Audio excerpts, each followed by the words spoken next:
Hi everybody. I just wanted to get on Facebook, do another live video. I did one last time when I was working on this C63 AMG and kind of showed you guys what was going on with it and what I found.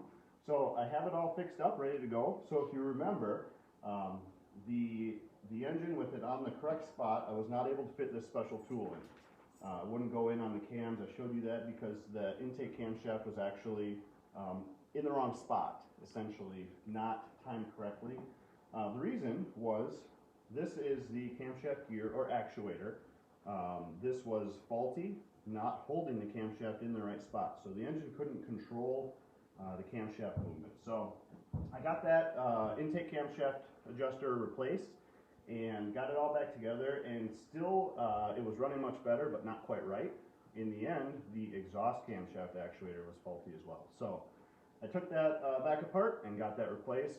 Everything is all good to go. So, like I had said, I wanted to start it up so you guys could hear what a AMG sounds like running properly.